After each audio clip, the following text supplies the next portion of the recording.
love to hate. Andrew Anderson spitting truth that just can't wait. Got a podcast like a punch right to your face. College sports villain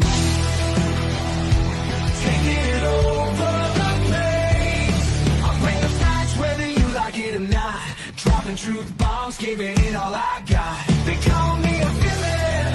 Well, I wear that badge with pride. Nothing but secrets they try to hide. I'm rocking my veins, rebellious to the core. I won't back down, won't take it anymore. The bad guy of the podcast world, that's me. Unleashing the truth, setting it all free.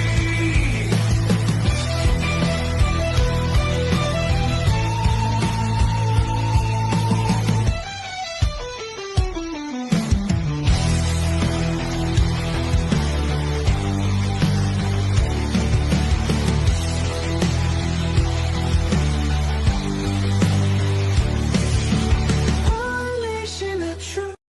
Welcome to Villains of Podcast, man. We got a fun show for you tonight. We got some entertainment, we got some food, we got some sports. We're gonna cut probably a little longer in sports than we have been doing, but not much. We still got plenty more entertainment to do. Like I said, we just want to do a small little set. We want sports to be a segment of the show, not the show. The network has tons of sports shows on there, and they all do very, very good. So there's just no need for me to do like this long show of sports when all these other shows are doing fantastic work. Hard to compete, but these people cannot compete with me. I'm telling you, when it comes to food. So, that's why we're there. Speaking of which,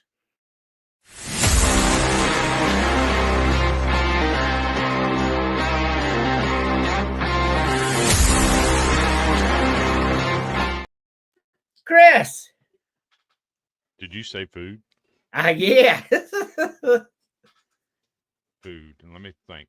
Food. Are we talking about meat markets where you can go buy real food processed without any chemicals or anything in it? Yeah, man, you can talk about whatever food you want, but we're going to get there. Oh, hell yeah. Yeah, I love food. So let's continue on. And I know that he had hopes of me fixing this intro, but I've been working all week and I haven't had time. But next week you will see a different intro. We're creatures of habit. We can't live without it. We don't have to answer to anyone. We're chasing the rabbit like creatures of habit, and no one else knows where we're coming from. There's no rush on it. Rome wasn't built in a day. No, Rome was not built in a day.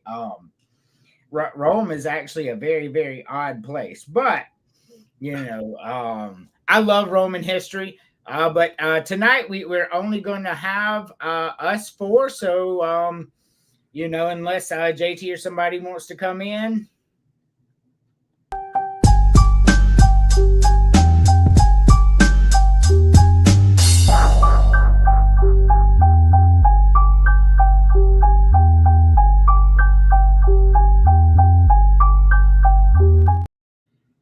Welcome, my love. You're on mute. Hi. Absolutely. I just want to go ahead and throw this out. I absolutely love your tattoos. They're like my absolute favorite. If you don't know, my wife and I, we have lots of tattoos. So, without spoiling the surprise too much,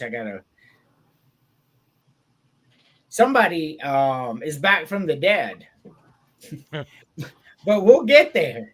And if y'all thought for 1 minute I wouldn't fit to address this on the show, y'all have lost your mucking minds, because I'm addressing this shit.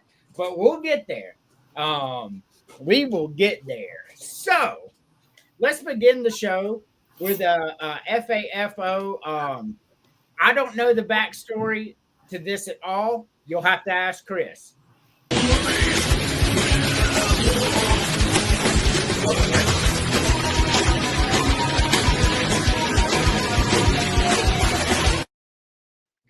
So, So the backstory on that is truck driver is driving down the interstate. They're entering a construction zone, and somebody in a hurry decides they have to pass him. And in the attempt to pass him, they run up on another truck that they're obviously running faster than, tries to change lanes, and doesn't look in his mirror to see that the truck that he originally tried to pass is literally right on his quarter panel. And, well, he kind of got stuck between the two trucks. And about the only thing I could think of is right at the end of it, I just hope that porta potty was empty, because it took a direct hit from a semi. Yeah, my thoughts exactly. God damn. That's what he gets for buying the long bed pickup. He should have got the short bed. He would have avoided the whole situation. It might have made it in there, right? Or I propose to you a different way of talking. Maybe don't be a dick in dangerous situations. Right. I mean, I'm gonna tell you, I hate trucks. They're the absolute worst. They go side by side. They go 15 miles under the speed limit. They swerve. I cannot stand them. But with that being said, I'm not playing chicken with the motherfuckers either. If they want it, they have it. If you want it, you got it. I'm not playing that game with you. Word on the street is, after that wreck, it turned out to be a short bed after all. Well, it turned out to be a smash bed after all. And you can see it if you pay attention. You can see when the semi hits it, you can see the airbag explode. Yeah. through the driver's window. It's pretty graphic. So, before we get started on the show, I want to bring back a segment that I only done, I think, twice, but I really enjoyed doing it. So, in today's segment of shit that may or may not have happened, all right, it may or may not have been 2:00 in the morning. There was a. I'm just going to tell you the story. I'm not going to say may or may not every time. There was a kid that other kids in the neighborhood did not like. And he lived in the neighborhood, and his window was like, if you're looking at the house, it's like on this side of the house, but it was on the first story, not the second story. And a group of kids may have walked up and noticed his window open. A hot summer night, everybody out of school, whatever.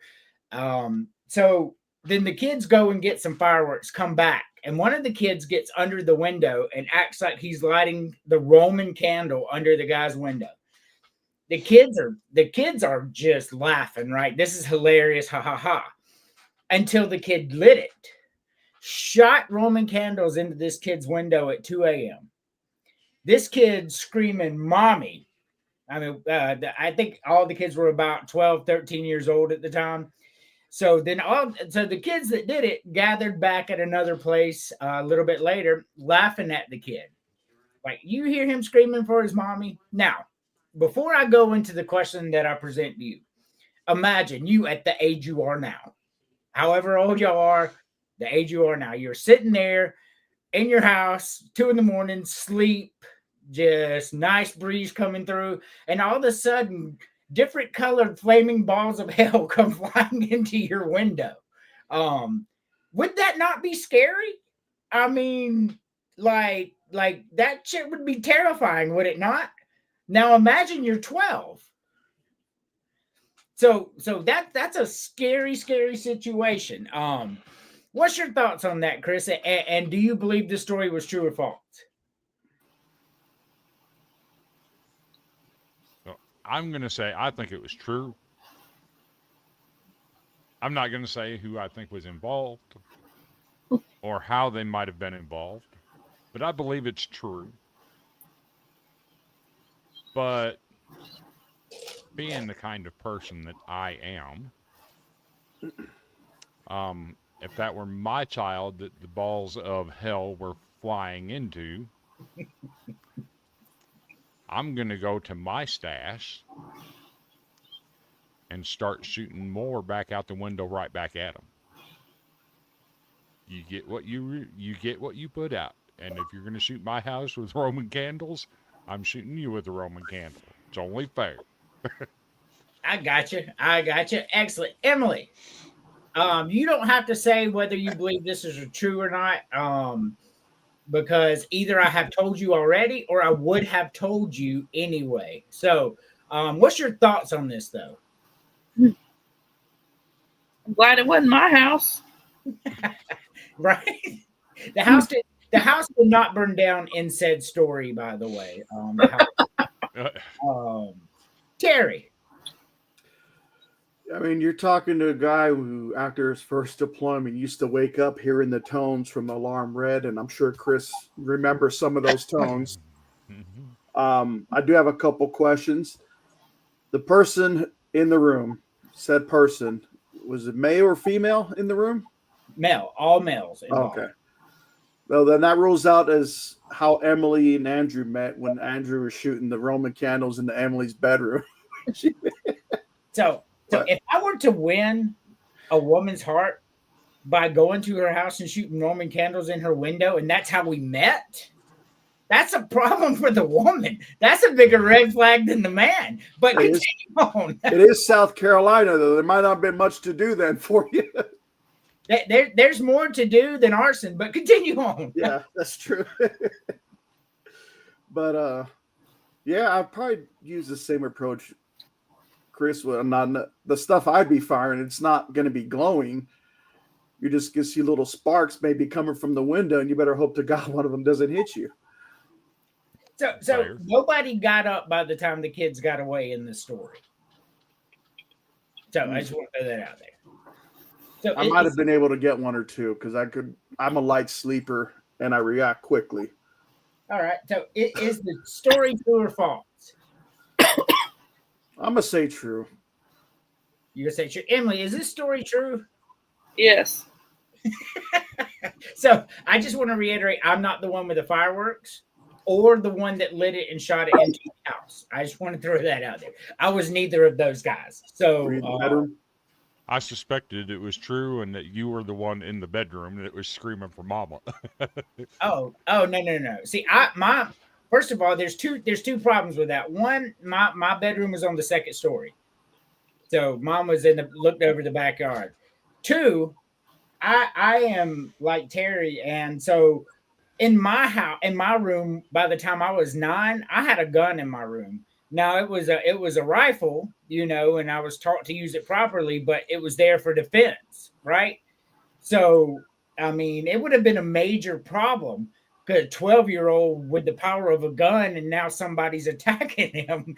Like, I'm just glad it didn't go down like that, to be honest with you. But the story is true. No, nothing was burned. I wasn't the fireworks supplyee or the guy who shot it. That is factual as well. But that shit was insane. But yeah, like when the other guys were there, I'm not gonna say any names, and they're laughing, making fun of the kid. I didn't like the kid either, like at all. Like he was a jerk. However, I told them, I'm like, man, like I might have been screaming for Jesus if I saw flaming different colored balls of hell flying in my window at 2 a.m. So like I ain't making fun of him for that. Right. So I'd want my mom too if I was 12. What about y'all? Because I mean, who knows what could have caught fire? Right. It could have been a very bad situation. Because on was it this past New Year's, you know, we lit off a couple of fireworks. So I lit those one. I think they're called fireflies. Yeah. Okay. Yeah. Mm-hmm. First time I just shoot these little flaming BBs, and I felt one go right past my eye. I felt a little burn from it. I'm like, oh crap! And then it hit my neighbor's screen. The window was shut, but it went right through the screen, and it was starting. So I'm like, oh crap! So I went over there, just blow it out real quick, and like, all right, I'm not going to shoot that again near this residential area. That's right. It was cool, but I'm like, damn. Yeah. Could have lost an eye. All right. So what we got now is we're gonna do one of our food things that we do, and then we're gonna come back to another shit that may or may not happen. I hope I haven't told y'all this one, but if I did, y'all would remember it. Stop me immediately. Because I have a ton of stuff that's true or not. All right, so you know how this game is played. I'm having fun in this show too. I'm a psycho. Leave me alone. No, guys, I'm not a psycho. Please, Chris. Jeez.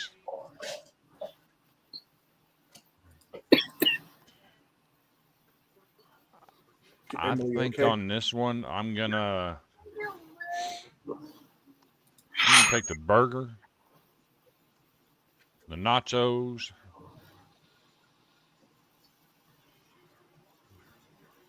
and then the brownie and ice cream. Is that what that is? Yes. I don't know why it cut that off at the bottom. So it's a sundae on the left, tres leche in the middle, and a brownie with ice cream on the bottom. But okay. So you did burger, nachos, and the brownie? Yep. Okay. Terry. Ooh, these are getting tougher and tougher every time.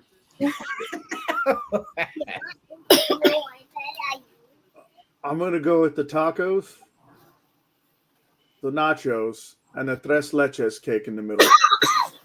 All right. I'll be honest with you. There's not a lot of crazy talk on this graphic at all. Emily. Yes. You know how this game's played, my love.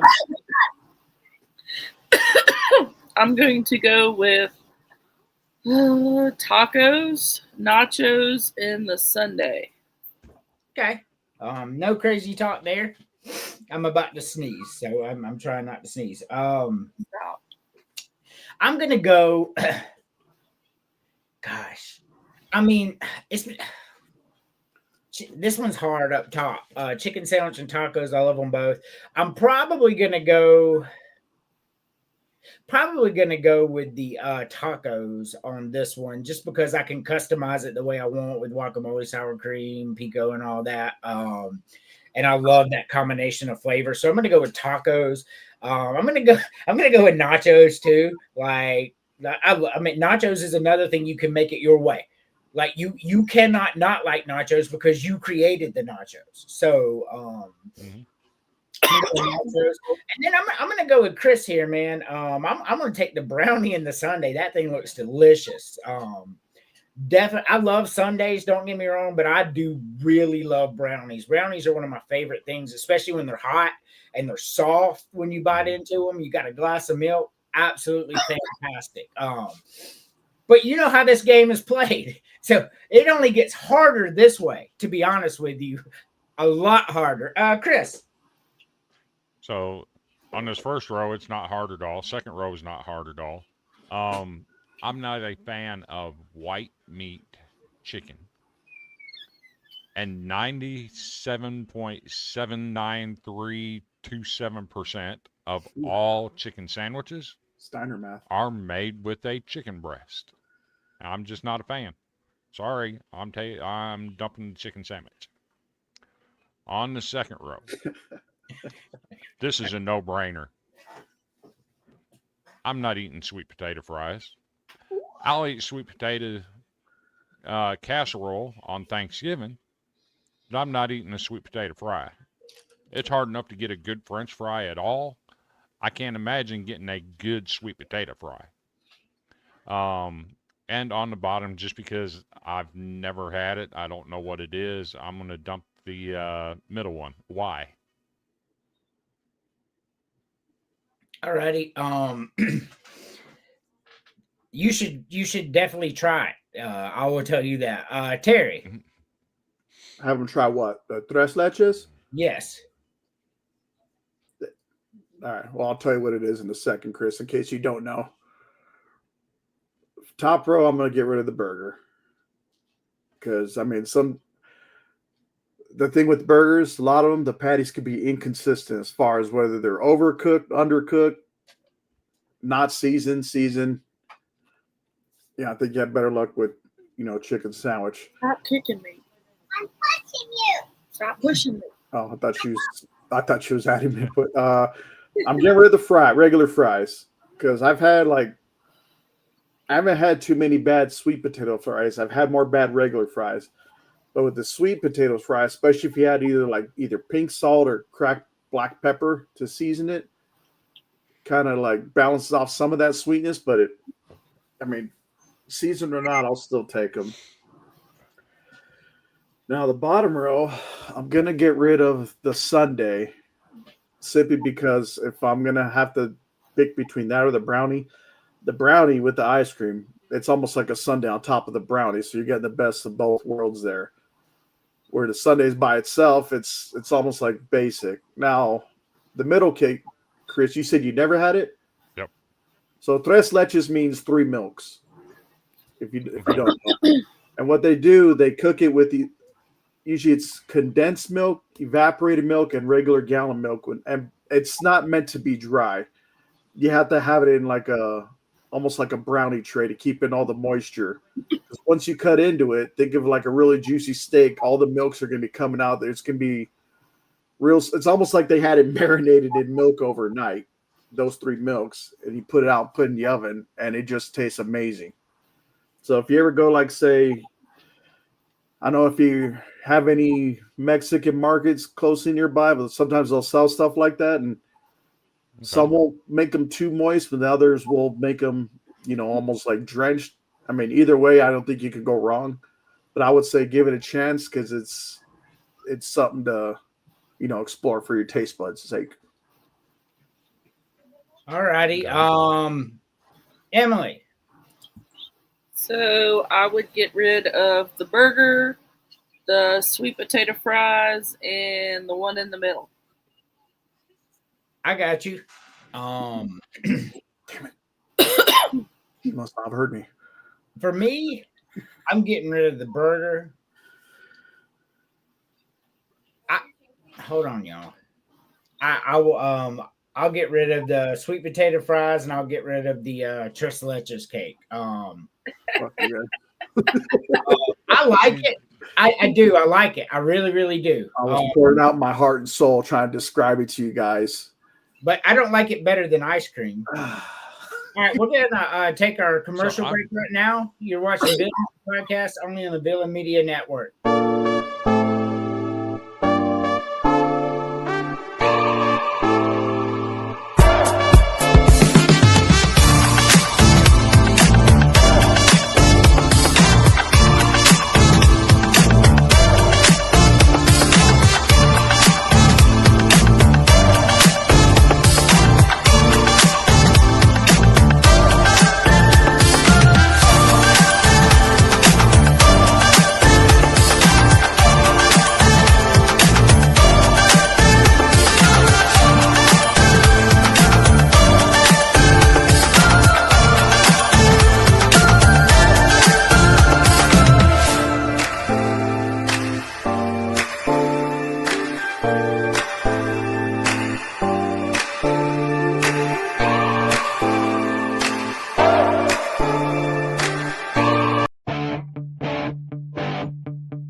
the one you love to hate. Andrew Anderson, spitting truth that just can't wait. Got a podcast, like a punch right to your face. College sports villain, taking it over the place. I'll bring the facts whether you like it or not. Dropping truth bombs, giving it all I got. They call me a villain. Well, I wear that badge with pride. Nothing but secrets they try to hide. Hard rock in my veins, rebellious to the core. I won't back down, won't take it anymore. The bad guy of the podcast world, that's me. Unleashing the truth, setting it all free.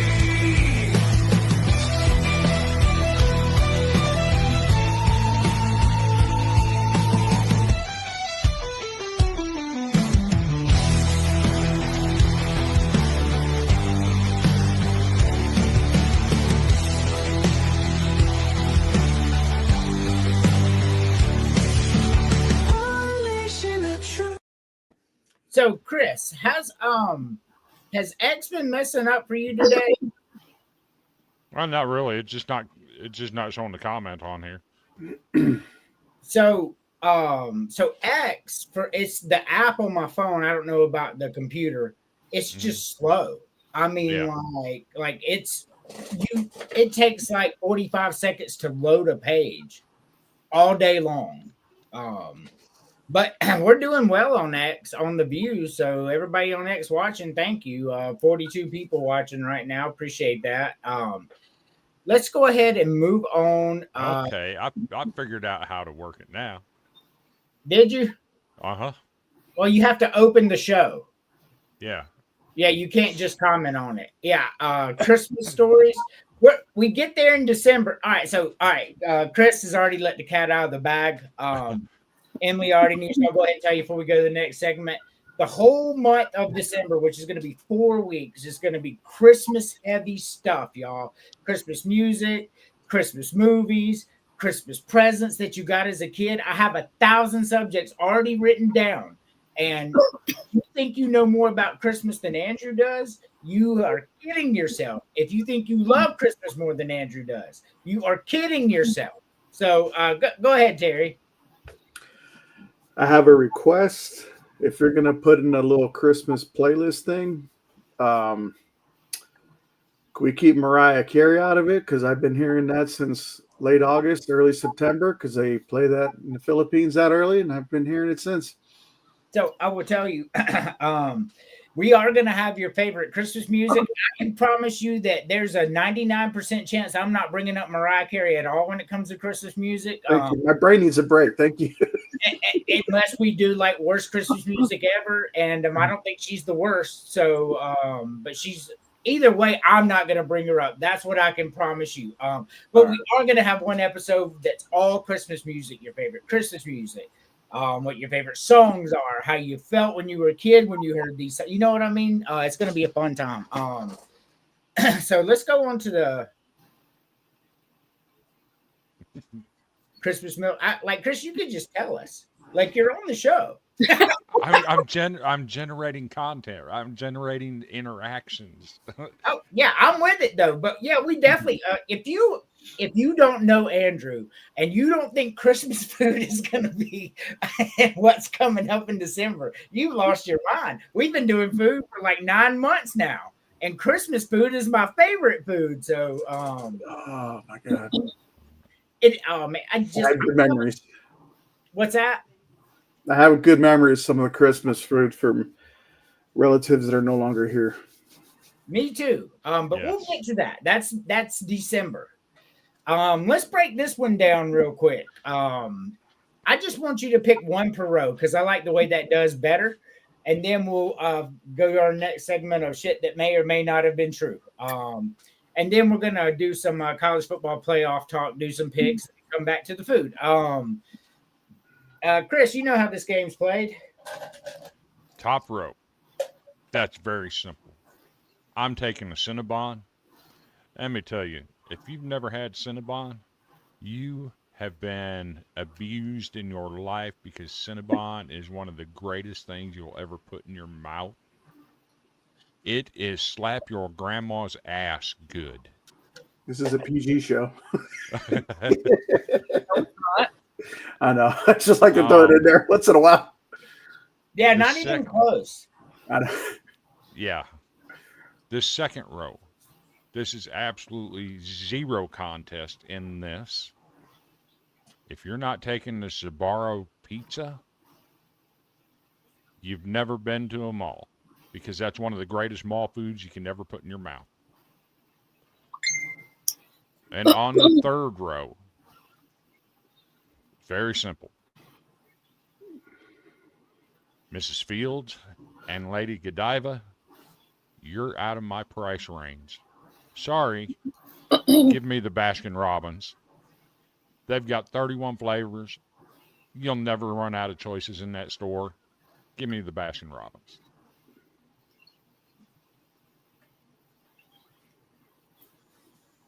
You're on mute. All right, Gary. I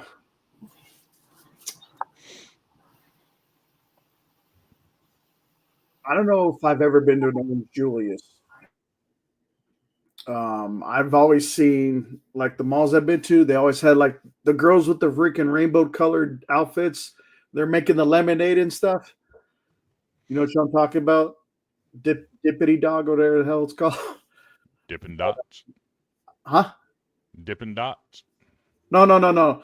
The girls that make the fresh lemonade, and they sell, I think, hot dogs or something. It's something kind of similar to Orange Julius, I think. But for the top row, though, I'm gonna go with. I have to go with Cinnabon. Second row it's by far probably the greatest pizza almost like ever. Not just for a mall. They could probably open up their own damn restaurant outside the mall.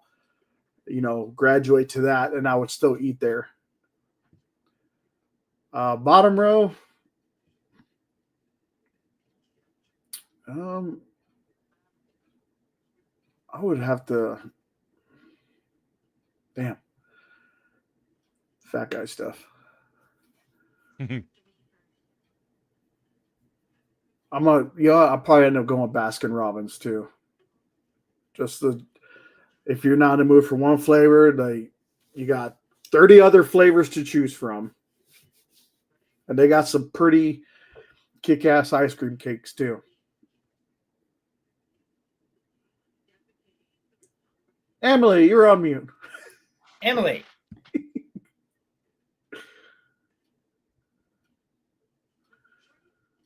You're muted, Emily. No, I think she had said, hold on a second. All right, sorry. Happens all the time. We'll get it. So I would pick the Auntie Anne's pretzel. I would pick the Sbarro pizza because that's some good shit. And I would go with the Baskin Robbins because ice cream wins out always. All right. No crazy talk there. For me, I'm also gonna go with the Auntie Anne's. A hot pretzel is one of my favorite things in the world. I love them. The second row is Sbarro. There's no ifs, ands, or buts about Sbarro pizza. And bottom row, Baskin Robbins, man. Baskin Robbins is my favorite ever since I was a kid. You go in there, they got this triple something chocolate ice cream, man. That stuff is amazing. But you know how this game's played, Chris? So, sure, I do know how this game is played. I prefer the pretzels over the Orange Julius. In fact, I don't know that I've ever had Orange Julius per se, but I've had orange drinks made in the same way. So I'm going to take the pretzel. So I'm getting rid of the Orange Julius. I really like Chinese food. So I have to, as much as I hate to do it, I have to drop the Dippin' Dots. And because Mrs. Fields is a little bit cheaper than Godiva, I'm going over here to get the cookies. I'm dropping the chocolate, the Godiva chocolate. Ooh, ooh, that's rough. Terry. Well, just like Chris, I don't think I've ever officially had Orange Julius. I mean, it looks good, but yeah, I have yet to try it, so I'm gonna go ahead and knock that one out. Now, this one might sound crazy because I'm getting rid of Panda Express due to the fact that you can find them outside of the mall. Because every time you see the ones in the mall, they're always super packed, just like any other, big food court franchise is. So I mean, you won't travel very far without finding one, I'm sure, outside the mall. So I'm gonna go with Dippin' Dots because you only really see it at the mall, and I love Dippin' Dots. Bottom row, I guess I'll go bougie on this one. So I'm gonna go with the Godiva chocolates, and I'm gonna get rid of Miss Fields cookies. Damn. All right. Because I'm going to the fact that it may be out of the price range, but I'm going with the approach that none of this stuff's out of my price range, so I'm just going with that mentality. Right. Fair, This is fair. you're at a function, and you get one of three while you're there. It's not costing you a dime. You're choosing your favorite. Emily. Yes. So I've never had whatever Orange Julius is. So that's gonna go. The Panda Express is gonna go because the one time we had it, it was. And Yes. then the Godiva is gonna go because I'm gonna keep the ice cream in the cookies. I got you. The bottom row, there's no crazy talk for me. But y'all are gonna cause some crazy talk. I'm eliminating Cinnabon. Orange Julius is the shit, man, and pretzels are great. Like Cinnabon is, I mean, it's okay. I like cinnamon as much as the next person, but I mean, I'm going orange. If you've never had an Orange Julius, though, you don't understand. So they're delicious. So like absolutely delicious. we can't have crazy talk then if we haven't had it by default. I'm just saying, I'm eliminating. Chris never had tres leches cake, but he eliminated that. Correct. Well, three we did actually. I'm pissed off about that still. I'm a loose sleep. Well, you're gonna have to let it go. All right. Let it On go. the second row, I'm eliminating Panda Express, and here's where. Holy shit! Yes, and here's why. This is where y'all are gonna get me here. I'm eliminating Panda Express for the simple fact that Chinese food may be the most overrated genre of food out there. I always thought I loved Chinese food so much, but really what I love is lo mein. The rest of Chinese food is just, it's nothing special. Dippin' Dots are fantastic. So Panda Express has to go. And on the bottom row, if money's no object and I'm craving chocolate, I'm keeping the Godiva, man. I'm gonna get rid of the cookies. I mean, those Godiva chocolates, especially when you get the ones that have like caramel inside of it or something. Oh man, those things are so delicious. Like they're just so good. The cookies have to go in this scenario for me. And then your buddies here. That's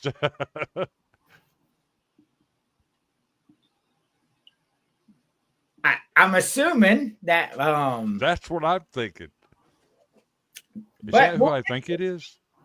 I think so. Alrighty. So we got a couple more. So we're gonna recoup some sports real quick here. I want y'all quickly to give me I want if you had a top four for the college football playoff, and which surprise team you think you'll get in, Chris? Do you want the top 4 seed that we think it'll be? Yeah. I think the top 4 seeds are going to be Ohio State, Indiana,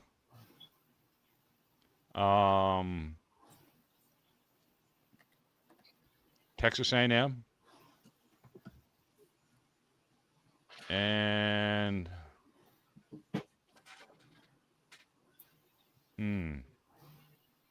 that fourth one is tough. Yeah, yes, sir, it is. BYU. Number 4 seed coming out of the Big 12. I like it. BYU has to win this weekend first before they can think about being top 4 seed. Emily, if you don't know,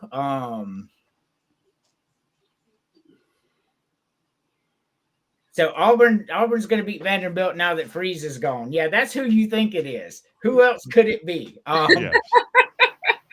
Yes. But Emily, I'll keep it simple for you. And I got to go back to Chris because he didn't give me who he thinks a surprise pick for the playoff will be. Who do you think's the best team in the country? Is that really a question? Yeah, it's a question. Well, who do you think? I mean, I know who I think you'll say, but I'm going with Alabama. Alabama. All right. I'm not disagreeable, and we'll get to mine, and I'll tell you why. Chris, give me a surprise team you think is going to keep in the playoff, maybe a G5 team or a P4 team that nobody's thinking of. So you went there. Mom, I missed you. Right now, Memphis is the favorite for the G5 schools to get in. Yes, they are. I'm saying hold my beer, not so fast. The rumors are, and there's a lot of discussion on Twitter tonight about it, that Ryan Silverfield had called a team meeting at Memphis tonight. And all of the speculation that I'm seeing, all of the reporting I'm seeing, granted, nothing is verified, but the stories are that Ryan Silverfield is taking the Arkansas job, 5 years at $7 million, that could top out at $7 million a year, loaded with incentives. If that's the case, and they've got off-the-field drama going on with their head coach, give me North Texas to earn that G5 spot by winning the American Conference, beating Memphis. They have already beaten Navy. They're sitting at 7-1 right now. That's my surprise team to get in the playoffs, North Texas. Freshman quarterback Drew Mastermaker is a stud. Oh, for sure. Terry, your top 4 and a surprise team you think will make it in. So I thought the top 4, it was like the conference champions from either Big Ten, SEC, No. ACC. No, it's not like that. Changed Okay. it. Changed it this year. They changed it. All right. So I'm going to say Ohio State will be in number 1. Number 2, I'm probably going to have Indiana. They'll probably be a 1 loss, or even I could be wrong. Even Ohio State might be. I mean, I see them 2 meeting for the Big Ten championship. I think it's a clear-cut path. I think. Number 3, I'd probably say Alabama because I think they're going to win the conference. They're going to probably give A&M their first loss. As much as I don't want to see that. Sorry, Emily. Not sorry. And then I'm going to go with Chris on this one, this big sleeper. And even though they're undefeated, I'm going to go BYU as the 4th seed. Now, as far as the ones that sneak in, I would have to say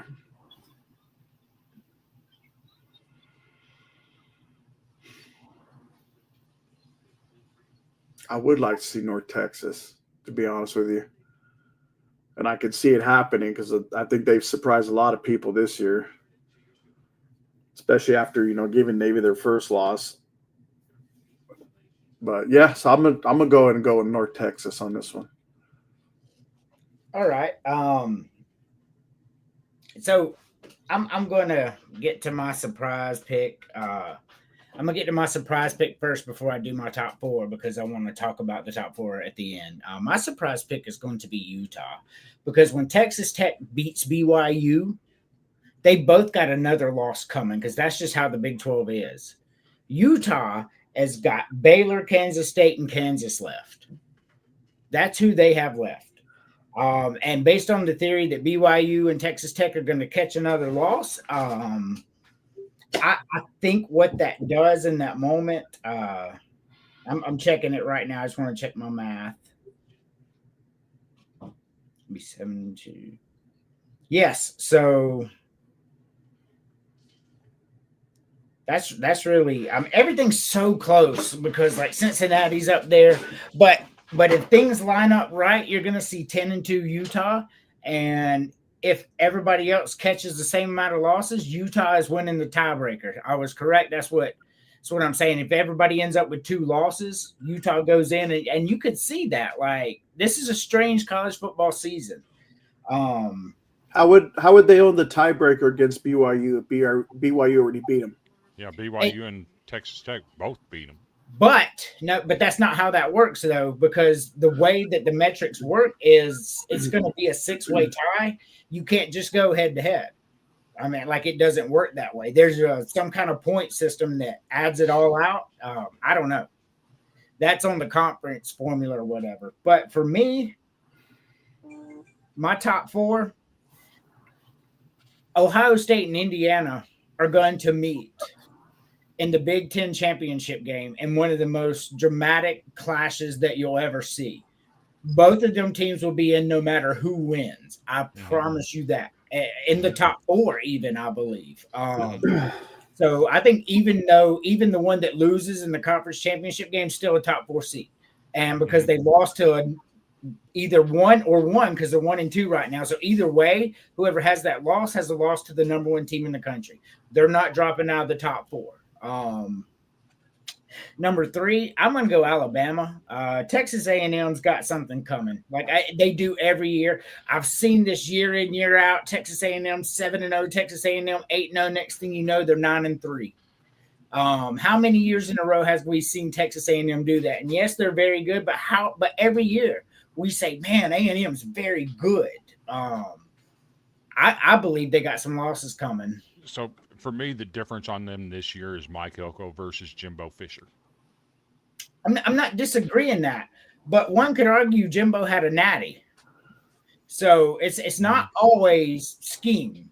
You know what I mean? Like, so yeah, you're buying all these players because you got the money, but the reason teams like Nebraska were so good, you recruited the pieces you need, not through money at it. Like, I need this, this is how I'm running. They're not doing that anymore. They're simply seeing phenomenal athletes throwing money at them and trying to turn a natural wide receiver into a DB or vice versa. And see, it doesn't really work that way. So I think they got a loss coming. And I think at number 4, you're going to see Georgia. If Georgia wins out with their only loss to Alabama and Texas A&M takes a loss or 2 between now and then, I think you're going to see 2 Big Ten teams and 2 SEC teams, and I think it's going to be Georgia, Alabama.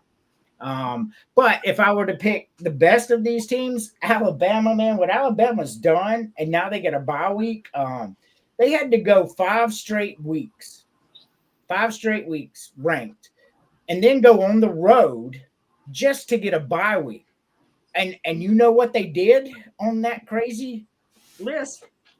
They won them all. Convincingly, and several of them on the road in hostile environment. Alabama's best team in the country. Debate me. All right.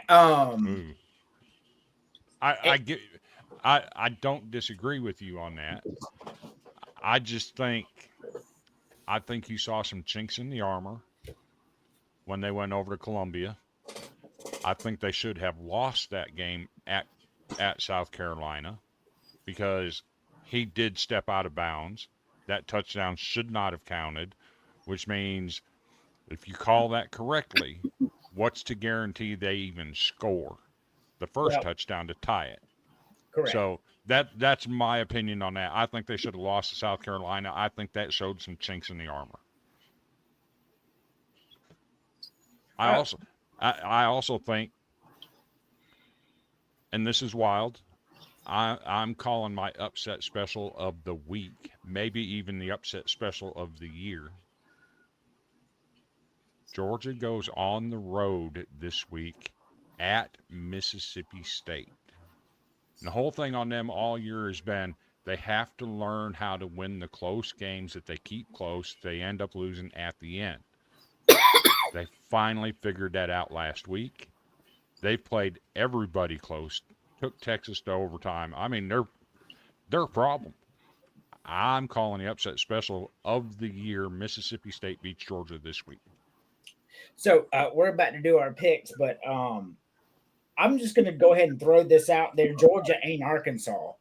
That's crazy talk. You're looking at that through rose-colored glasses because Mississippi State could be 7-2 right now Yes. with how close their games are. I get what you're saying. Yep. But they are severely outclassed by the Georgia Bulldogs, man. I like the story of Mississippi State, but when they get in the trenches on Saturday, man, that Georgia line, both of them, offensive, defensive line, are just going to eat them alive. We saw that when they played several games this year. Couldn't protect the quarterback, couldn't do nothing. And now here comes Georgia. I don't like that upset special myself, but I certainly understand it because Mississippi State could really be 7-2 right or 6-2 right now. They really could. Yeah. All the close games, one-score games. And yeah, they overcame it with Arkansas, but Arkansas ain't Georgia. Fair. So what makes Georgia so dangerous is that nobody's talking about Georgia. Georgia's just winning games quietly, winning by 10, whatever. The last time Georgia did that, they won 2 natties. So Georgia's a problem that people don't understand because they lost to Alabama and everybody sort of wrote Georgia off after that. All right, so, okay, Alabama had the early loss to Florida State, and now here's big bad Georgia lost to Alabama. Well, Georgia's not that good as the narrative, right? Well, look what Alabama's done since Georgia. Yeah. 5 ranked teams on the road at South Carolina before they got a bye week and won them all. Well, maybe that loss to Alabama's not so bad. You know what I mean? Georgia's dangerous. But I specifically saved this graphic because I wanted to put it up and I didn't want people to know what we picked. You okay? Emily can pick 2. We're going to go game by game and pick who we think we're going to win. Chris, we'll start with you, Texas Tech and BYU. BYU's very, very physical. They slow it down. They eat the clock, which seems to be the recipe for the really, really good teams this year. They're going back to old school football. Instead of the high-powered, explosive offenses, they're going back to slow it down, grind it out, milk the clock type offenses. That's exactly what BYU is. They're very, very physical on both lines. I think they have a clear edge at quarterback with the freshman Bachmeier. I'm picking BYU to handle business. All righty. Terry. Yeah, I'm agree with Chris on this one. I'm picking BYU because, like you said, you talk about eating up the clock, and a lot of people don't realize that if you got a high-powered offense and you score too fast, your defense does not have enough time to rest. And case in point in this one would be like the early 2000s Indianapolis Colts with Peyton Manning running the show.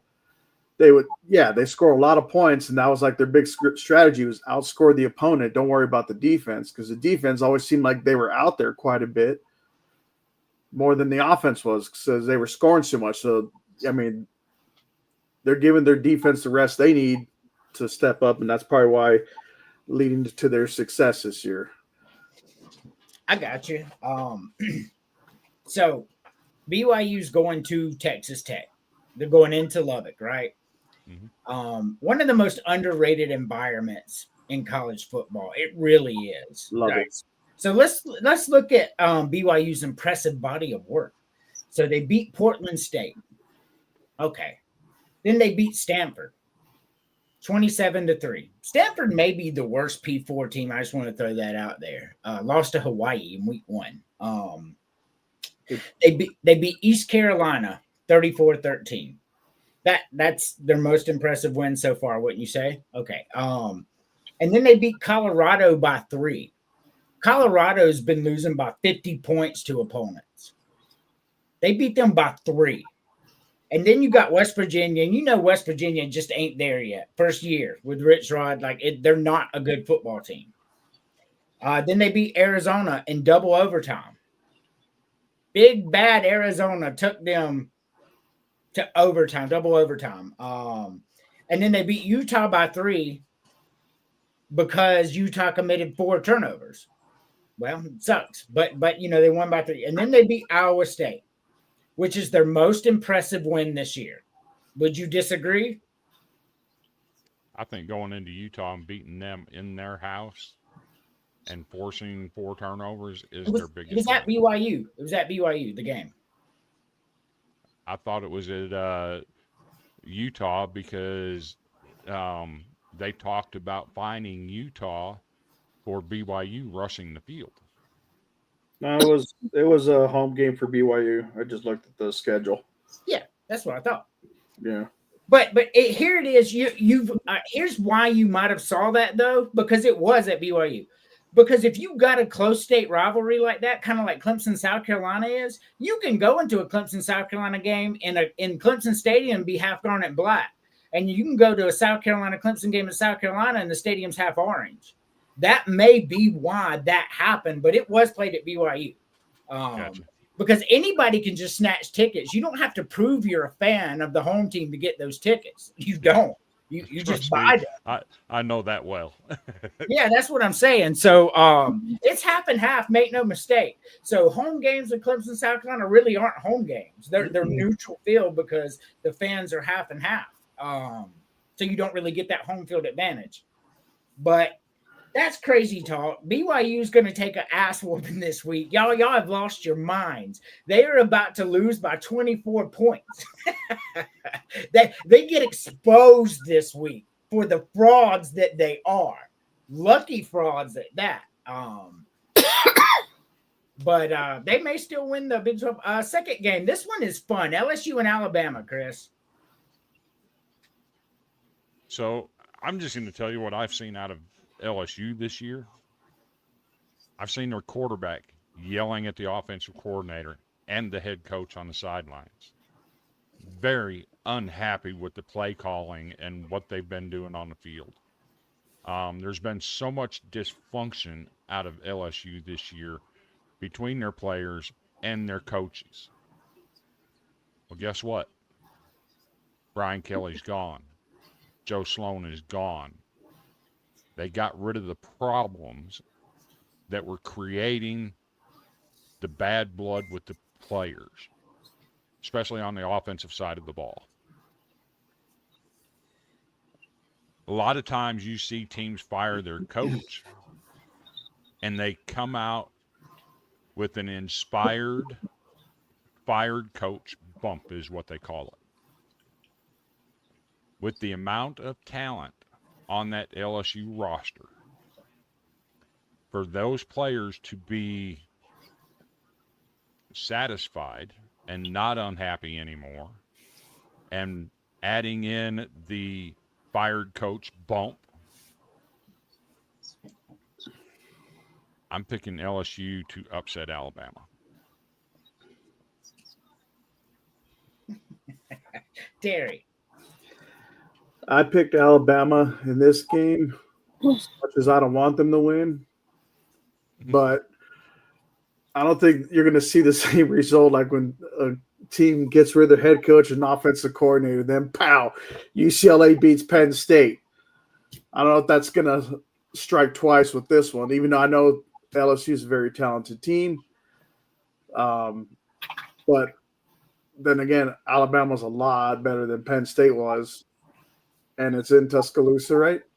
I think, yeah. So, yeah. I think it's going to be, honestly, I think it's going to be a blowout.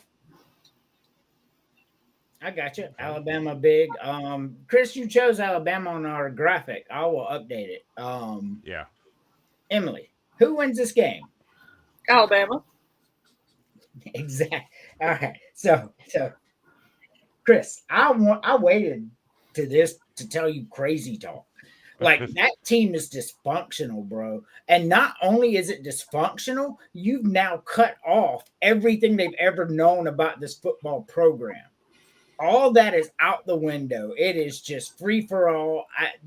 They're in disarray. Like if you don't think the LSU's in disarray, nobody wants the job. Nobody wants to negotiate with them. We're not going to get into the details and all that, but those are facts. Nobody wants to deal with them. LSU is not. They're in shambles. I expect LSU to get beat severely in this game, and then you start seeing a bunch of players hit the portal. That's what I think you're going to see, because whether the coach was good or not, like that's still the head of the snake, and you just cut it off. And now you're sending a bunch of people out there with all that preparation that you're used to. That's hard. That is really hard. UCLA did it because Penn State is ass, but the problem is Alabama is not. I don't think this is close, to be honest with you. It's in Bryant Dennehy too. Nah, give me Alabama by 20. Okay. Howard at South Carolina State. I looked this one up. I had to do some research on this. I'm taking South Carolina State. I just think they are a better football team. They've had a few common opponents that they've handled much easier. They have a better record. I'm taking SC State. All righty, Terry. So this was a curveball. I mean, I haven't done research on any of these two teams. If I'm not mistaken, I might have seen it from the past. Is South Carolina State, are they the Bulldogs, right? Yes. Okay, that's about all I know about South Carolina State. I don't even know what Howard's mascot is. I mean, what the hell is that in their logo? A light tower? Or is that a bison? The reason I didn't put the bison on there is because people wouldn't recognize what it was. That's not South Carolina State's logo. I didn't want people to be like, what is that? So I specifically put their actual school, whatever it is, SC State and Howard, so people could read it. That is neither of those teams' logos, though. I know they had the mascot, the walking bulldog, right, with the sweater for South Carolina State. Is he kind of like walking like yes. a? Okay. Yeah, he has a little sweater on, correct. So yeah, this one I just winged it. I just went with Howard because we got a little community college around the corner from the house, literally called Howard College. So I'm like, whatever, let's go with Howard. All righty. Emily. Yes. Howard at South Carolina State. I'm gonna go with South Carolina State. Okay. Me too. The color scheme. South Carolina State is a very fine football team. They have been for years. They've won multiple black college football national championships because they do that at the end of every year. And South Carolina State upset, if you remember, Deion Sanders' team, Jackson State, they were in the national championship with South Carolina State, and Buddy Pugh beat them. They've got better as the season went along. Norfolk State is a very good team, and they beat them by 30. And for reference, Howard beat Richmond 13-12. Richmond is not a good football team. I think SC State wins this. Now, this one was the hardest to pick for me. Chris, Florida State at Clemson.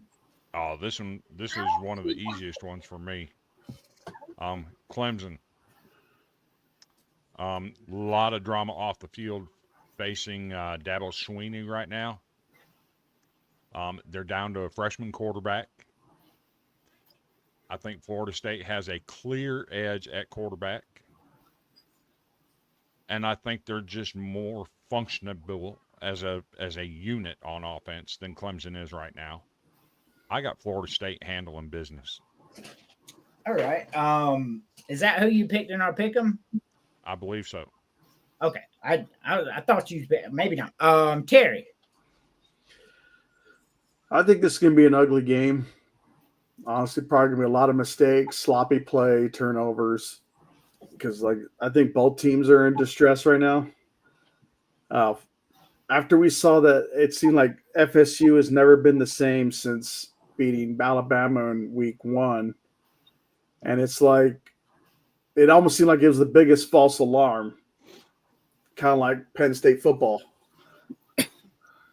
But if I had to pick one of this, it's either going to be a really low scoring sloppy game or just no defense at all, sloppy play of defense on both sides of the ball. But I'll give it in a very close game. I'm going to give the nod to Clemson, and I'm going to say they win by 3 points or less. I got you. Emily. So this is one of those damned if you do and damned if you don't situations. Right? I think I'm actually going to go with FSU. Okay. I certainly understand why everybody goes with FSU. Everybody says FSU's LSU wins. Yeah, sometimes you can't read his script. So it's true though. Like my brain hurt trying to decipher that. So we'll move on. Too many lowercase. This game right here, man. Clemson, and it pains me in my gut to say this, but I hate refs more than I hate Clemson. Fair is fair. That was not a pass interference. They had been doing that all game. The receiver ran into the defenders. Like if you watch the play, he's not setting a pick. Like the receiver ran at him, grabbed him, and threw him to the ground. Like this wasn't the DB engaging them. And then they threw on 4th and 15, game over, a flag that gave Duke new life. They scored, went for 2, and got – that's crazy. Clemson won that game. And what we saw last week that's putting everybody's adrenaline in FSU is FSU beat down Wake Forest. Like FSU's back. They won 42-7.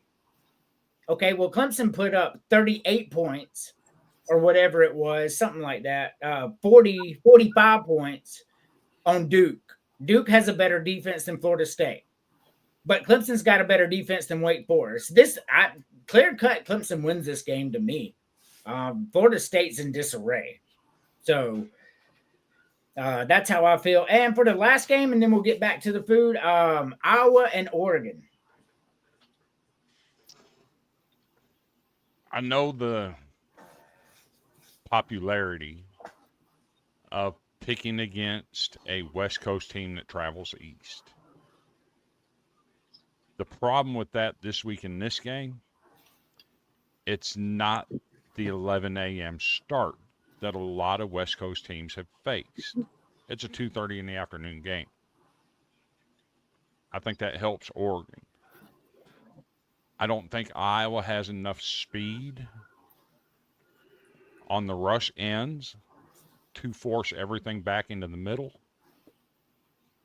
And I don't know that Iowa's got enough speed with their linebackers to keep up with these scat backs and the running quarterback that Oregon presents.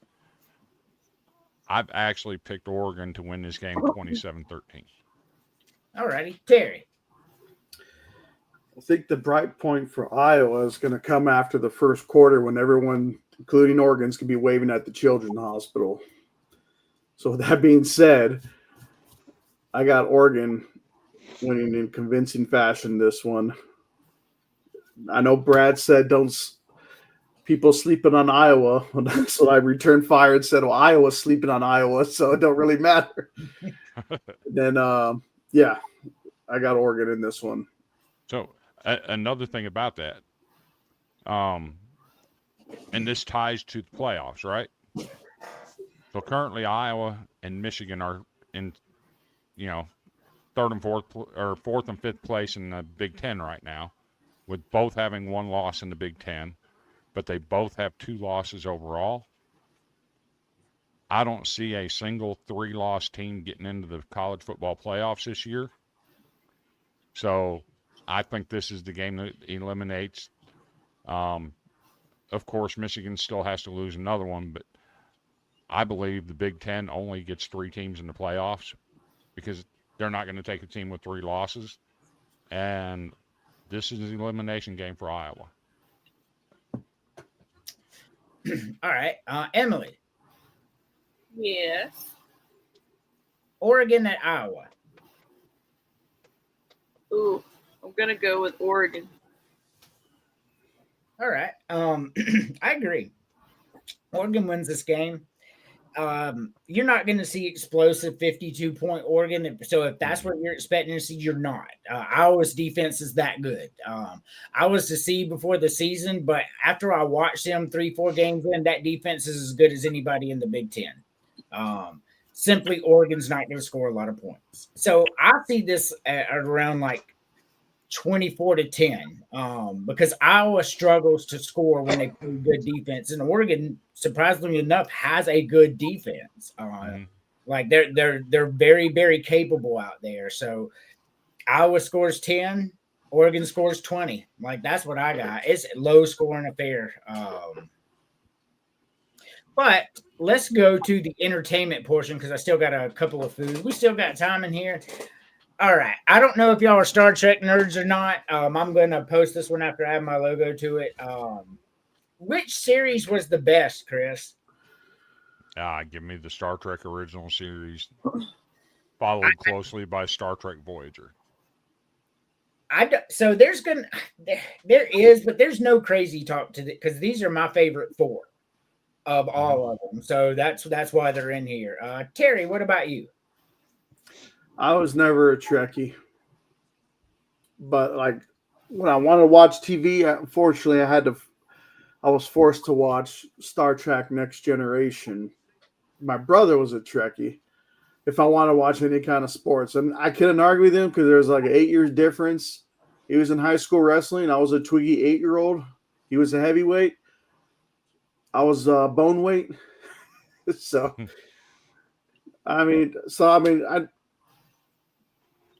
you know what? Just to spite him, I'll go with the original series just because I like Spock. Me too. Emily, have you watched any of these? Yes. Growing up, my dad was obsessed. So. Oh, good. So I would go with the original series. Oh, right. So 3 of y'all with the original series. I love the original series. So like I grew up watching that. Like when I was a kid, it was on TV. So like the time I was like 9, because I think that's when the Next Generation came out when I was like 9 or 10 or something like that.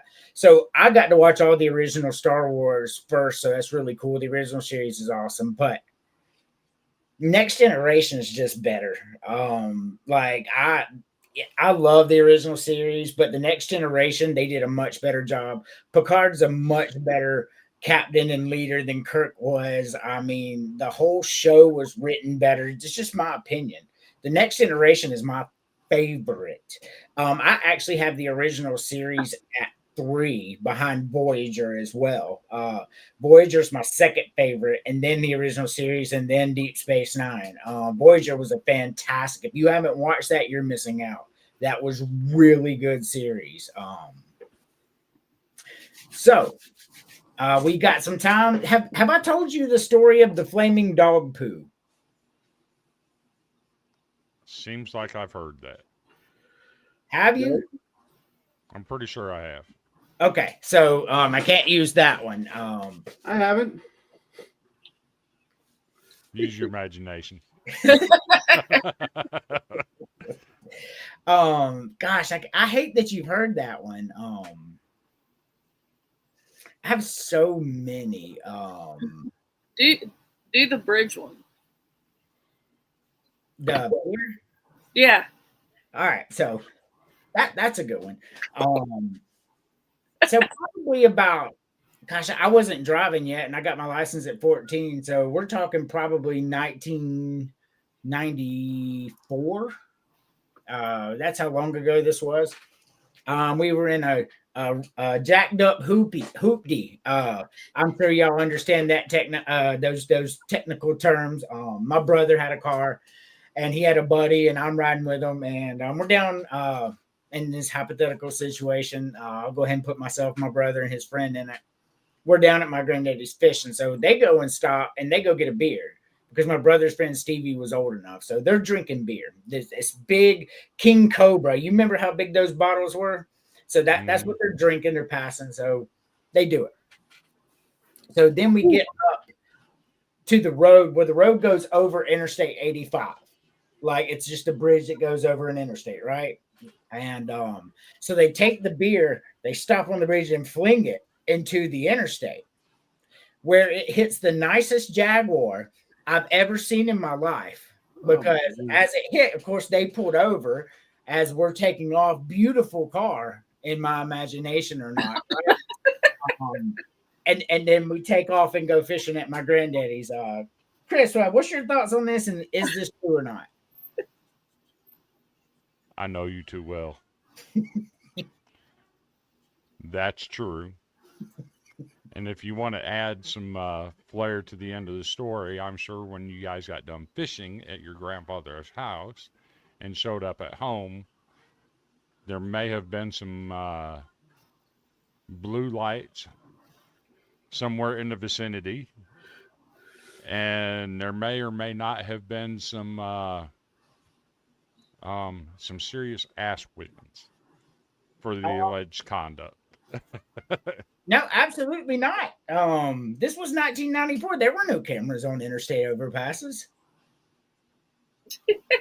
There was never accountability for said actions. Like I should have threw that out there. Never accountability for actions. And by the way, in this hypothetical scenario, I was 13. I ain't drinking no beer, and I certainly didn't throw it at cars. That would have been like much older. And no, I'm kidding. Emily, what's your thoughts on this? I know you. That's exactly what Chris said. Like I don't know how you made it this far. I don't either. Terry, thoughts, and is this true or not? All right, so like the first story, I'm going to ask some questions. What kind of car was the hoopty? I think it was a Ford Escort hatchback. Okay. Two-door?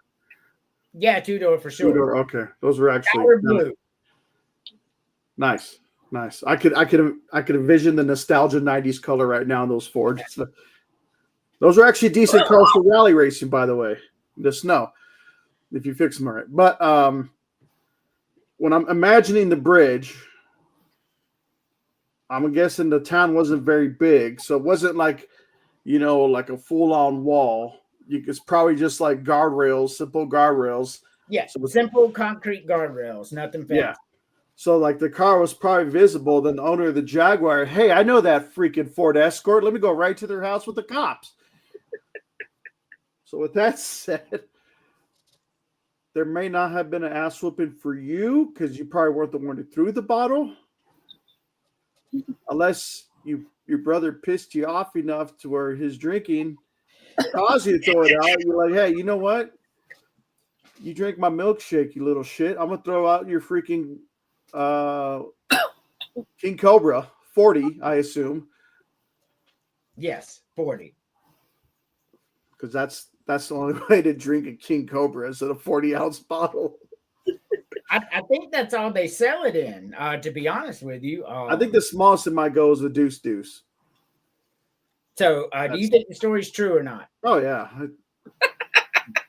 All right. So like I told you after Chris, the story is true. Like I told you after Chris said that there was no accountability. Like, so the license plate on the Jaguar was something like Mississippi or Alabama or something anyway. Because we kind of sat there for a minute as it pulled over and looked at it.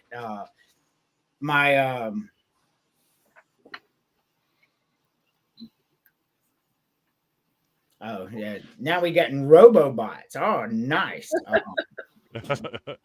Like it for me to decipher that was hurting my brain as well on that one, man. Shout out to the 78 people watching. All right, so the story is true.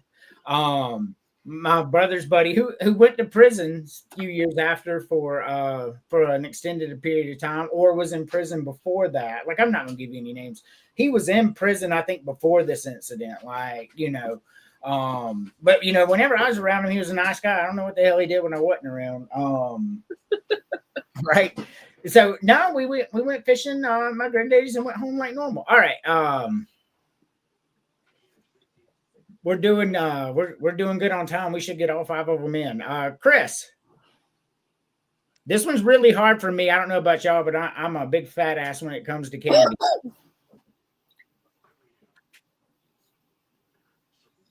Malted milk, the malted milk balls. Whoppers do be good. The snow caps. And give me the chocolate covered pretzels.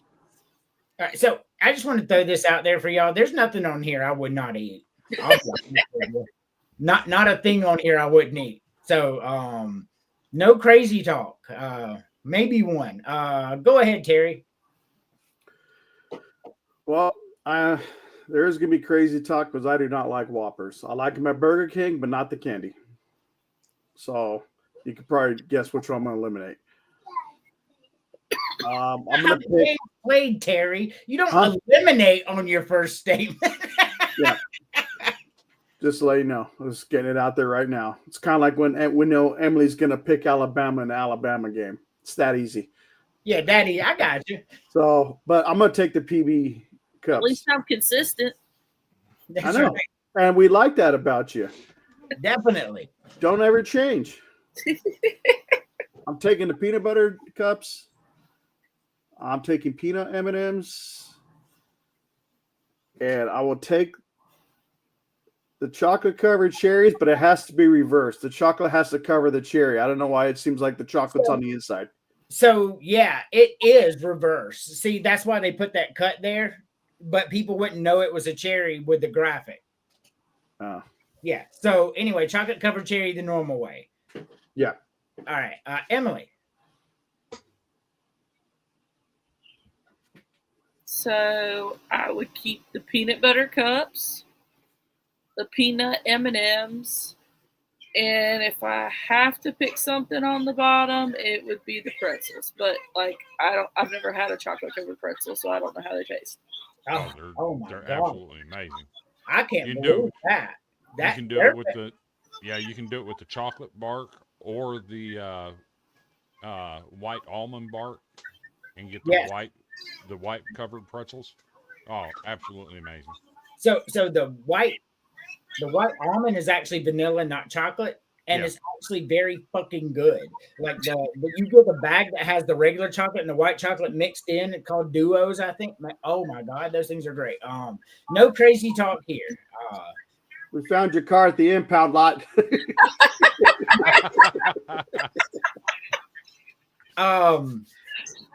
So for me, I'll be honest with you, man. I'm keeping M&Ms. I'm just keeping them. Like, this is really hard for me because I'll eat everything on this graphic, like I told you. Second row, I'm keeping gummy bears. Like, I love M&Ms. I really love peanut M&Ms, but gummy bears are my favorite. Like that's my favorite candy, man. I love gummy bears. I love them. They give me terrible heartburn, but I absolutely love them. My favorite thing on this graphic is gummy bears, and there's a lot of chocolate here. So on the bottom, I'm going with chocolate covered cherries too. As much as I love the others, man, chocolate covered cherries are delicious, and I could eat like 4 boxes in a row. But you know how this game's played, Chris. I do. It's kind of unfair on the top row because I would keep all 3 of those if I could. Unfortunately, I can't. Hey, see, I need I'm to just turn gonna this up there. Move over. because I have to. I'm gonna eliminate the M&Ms and keep the peanut butter cups. Let me see. They're fantastic, and I don't know if any of you have ever dealt with hypoglycemia or anything of that nature, or have had your sugar drop. If you want something, an instant fix for that, the peanut butter cups are the perfect thing. Those Three Musketeers candy bars, those are the perfect things to have for that. On the second row, I'm just going to be honest with you. I love gummies. I love gummy bears. I love gummy worms. I love sour gummies. I even have some gummies right here, by God. But I'm not going to eat a chocolate-covered gummy. Sorry. That just sounds disgusting to me. So let me throw this out there. That is not a chocolate covered gummy bear. That's just any gummy bear you want. No, I'm just kidding. It is, yeah. I was going to say, that looks chocolate covered to me. You've never had chocolate gummy bears? I'm not going to try it. That just sounds absolutely disgusting. Wow. It does sound disgusting. Wow. So there's no fruit in it. I mean, it just has like maybe like a slight raspberry. You know how you get like the dark chocolate and raspberry bar? It's like that. You can't find them in a lot of places, but they're fantastic. But anyway, continue on. There's a reason. And on this bottom row, I'm not an almond fan at all. However, I can do something with those almonds that I can't do with this cherry mess over here. I can suck the chocolate off of them almonds and spit the almond out. I can't I get was rid about of to that say it's cherry. called PG. I cannot get rid of the cherry and chocolate mixed flavor in my mouth at all with that cherry shit over there. Sorry, cherries are gone.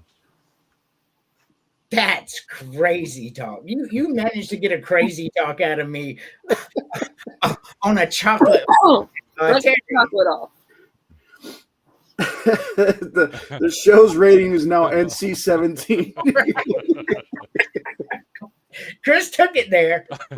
I mean, it sounds like you can repackage the almonds and sell them as blue diamonds by the time he's going to get the chocolate off. You All got right, it. well, I already gave away the first row earlier. I just can't stand them. So I figured, all right, buy malt balls. Second row, I am getting rid of the gummy bears. I like gummy bears, just I don't think they'd be great with chocolate. You can always suck the chocolate off. Yeah. Yeah, I don't think I'm talented like that.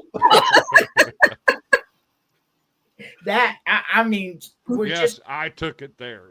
Yeah. he's just supplying you with a resolution to a problem. You know?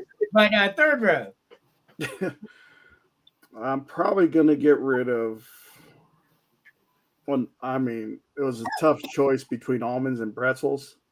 But after hearing Chris's story, I'm getting rid of almonds because I'll never look at chocolate covered almonds the same. Oh God, Emily, Yes. you know how the game's played. So I would get rid of the malt balls because those are disgusting. Oh my god! I would get rid y'all of the with snow this crazy caps talk. because it looks like they have a problem. Could take the sucking technique and just spit out the malt ball. And probably get rid of the chocolate covered almonds because I'm not sucking on them. So Well, this is wow, man, eliminate malt. I'm eliminating peanut butter cups. I'm gonna be real honest with you. They're good, but they're not better than malt balls and M&Ms. They're just, yes, they are. they are not. Yes, Which they one are. How much peanut butter you eat and you're going to get rid of the damn peanut butter cups? I love peanut butter, but if I'm eating candies, Whoppers and M&Ms are superior to the little Reese's cup. I stand on my decision here. No. Like, they're fantastic. Are you just gonna lick out the peanut butter and leave the chocolate, or what? Yeah, you could suck the chocolate off. No, he don't want the chocolate. He loves the peanut butter, just not with the chocolate.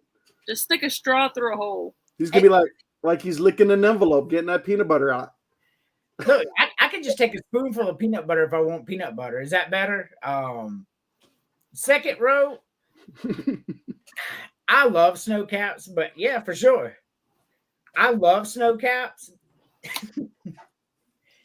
But they're not better than peanut M&Ms, man. Peanut M&Ms are fantastic. So I'm getting rid of the snow caps on the bottom one. I'm just not a big fan of chocolate covered almonds. Like I never have been. I like them sometimes, but they're not better than the pretzels and the chocolate covered cherry. That they're just not. What's that? I said, thanks, Chris. Right, Chris ruined everything. They're no longer going to be selling in the U.S. after what Chris said. The guy was like discontinued, banned. Banned for life. So, shout out to the 77 people watching right now, man. This is one of our most watched episodes in a while. I was just checking the views, and we really got out there this week because the last couple of weeks were a little lower, but we're back where we were. So glad to be back. Glad y'all are catching us again. So I saved this one for last, our last food one, because once you see it, it appears really easy, but the more I look at it, so we're gonna pick one per row, and it is way harder than you think. Like I'm even rethinking what I've already thought. But we'll start with you, Chris. Ooh. um.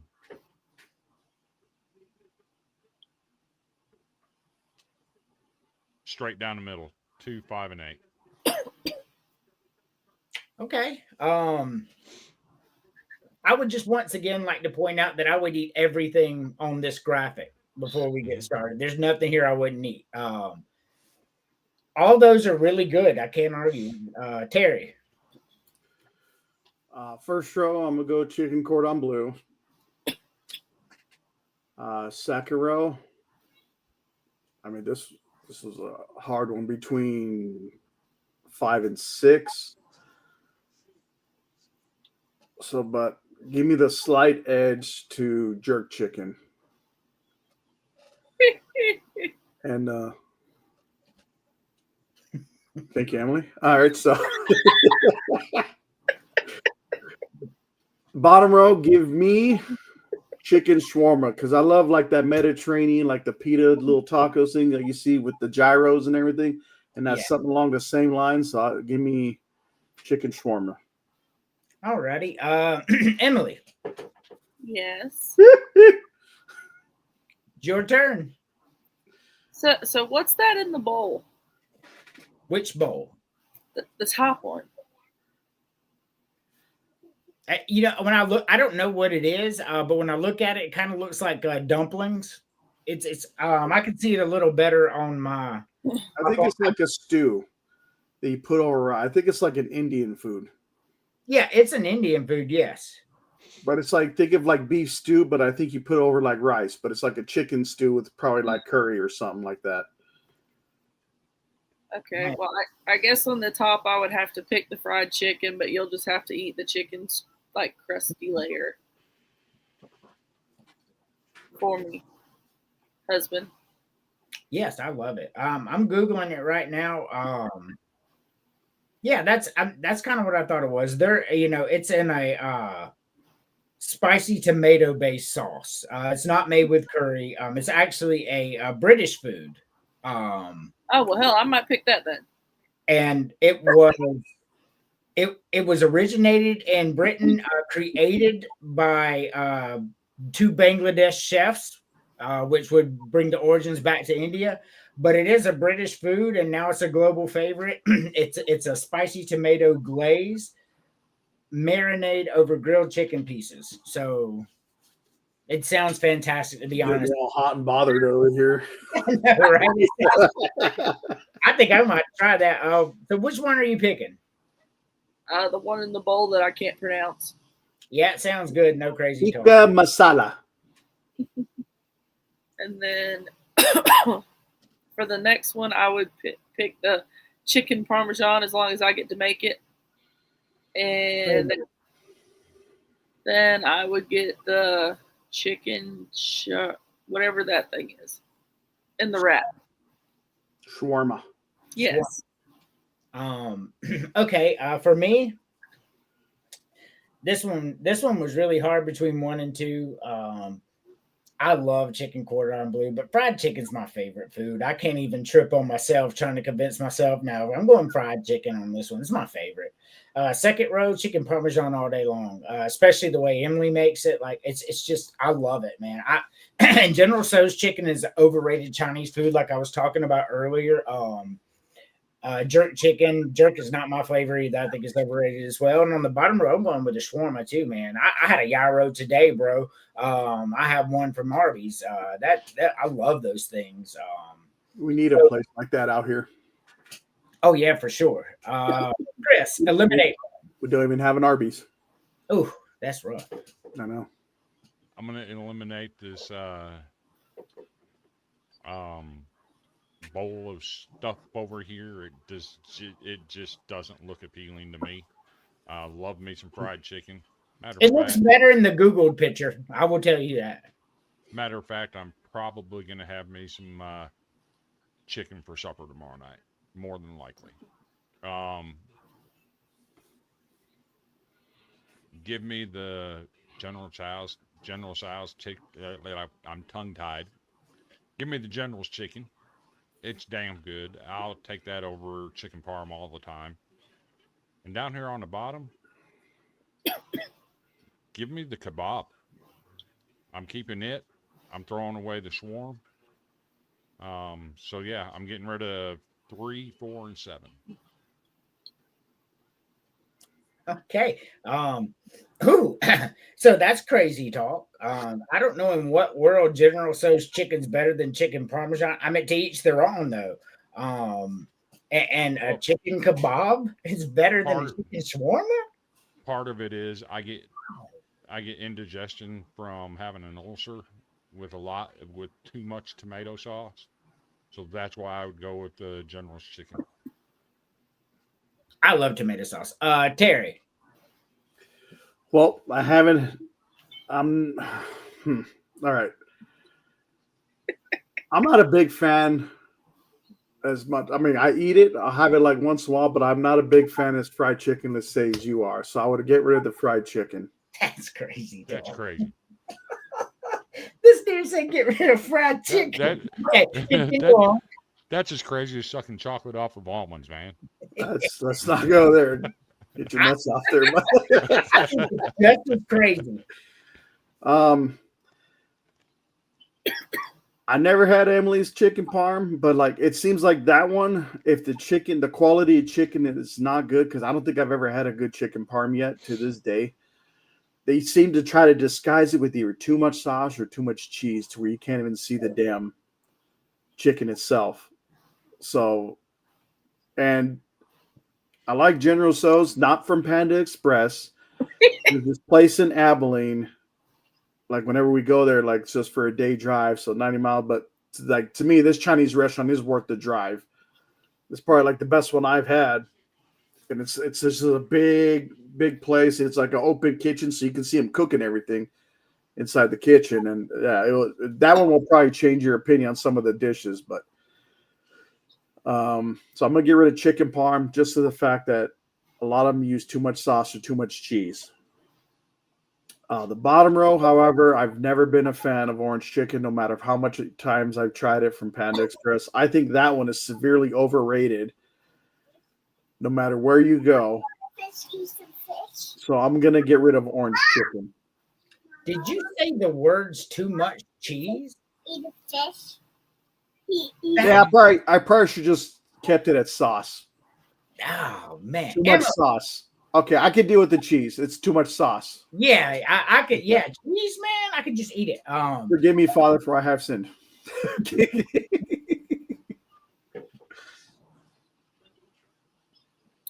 Let's see.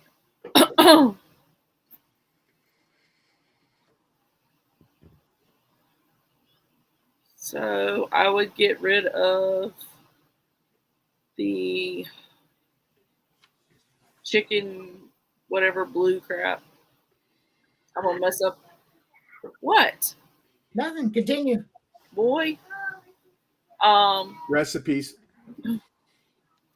I would get rid of the General Tso's chicken, and I would get rid of the orange chicken. All right. Woo. For me, I'm getting rid of number 3 simply because I've never had it. Chicken cordon bleu is fantastic. It's fried chicken anyway. So yeah, number 3. On the second row, General Tso's chicken's absolutely fucking disgusting. Like, no matter where I've got it at, I don't like it. I'm living at jerk chicken's fantastic, by the way. I love jerk chicken. But General Tso's, nah, I don't like it at all. And on the bottom row, I agree with orange chicken's got to go. Orange chicken. Like, remember how at the beginning of the show I said Chinese food is like one of the most overrated foods? Orange chicken is the perfect example. People talk about it all the time, but I simply don't like it. Like, I really don't. I would definitely prefer the sesame chicken over that. So we have come to this portion of the show. You Lord, you Lord, the Lord, you Lord, for Sunday, you Lord, the Lord, you Lord, for Sunday, you Lord, the Lord. Alrighty. Chris, final thoughts. So, final thoughts. I'm going to start it out by just saying this morning, waking up to the news that Marshawn Nealand had lost his life during the night. There was no details released at that point in time. It was hard for me to believe, right?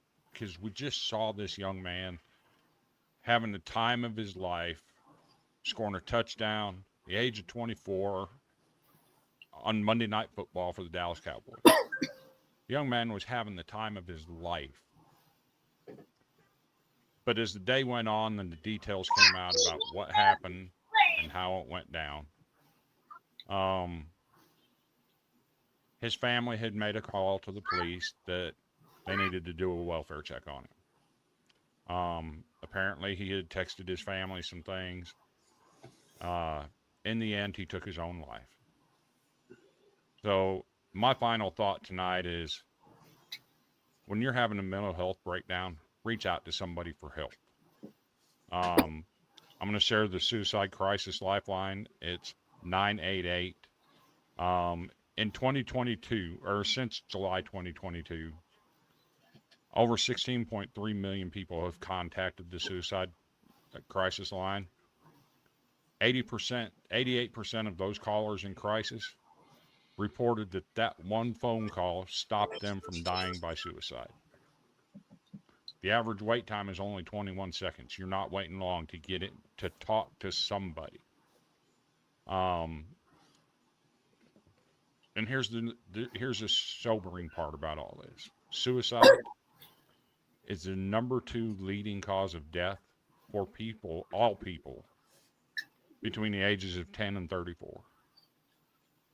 So my final thought is, you're not alone out there. If you want somebody to talk to, I've been there myself. My message box is open 24/7. If you need somebody to talk to, just to prevent you from taking a step that you're never going to be able to have a feeling about, because it's going to end it all, reach out to me. I will stay there with you until you feel comfortable to reach out to somebody else. You're not in it alone. As a matter of fact, if you look at my shirt, I strongly support this belief. Don't face demons alone. We all have them. Reach out to somebody for help. Don't let an instant decision be the last decision. So before we move on to Emily's final thoughts, I can't remember what I was watching. Time Cop. I'm watching Time Cop the other day. And so when you get caught going back into the past unauthorized to change history or whatever, they go back and get you. And then when they sentence you, they just shoot you into another dimension until you fall to your death. Well, they did it in New York City. And I'll never forget what the guy in the movie said. He looked at him and said, "Poor bastard. Tomorrow could have been a better day." Mm. And tomorrow can be a better day, is what Chris is saying. So just hang on. Emily, final thoughts. Yeah, just going with my usual.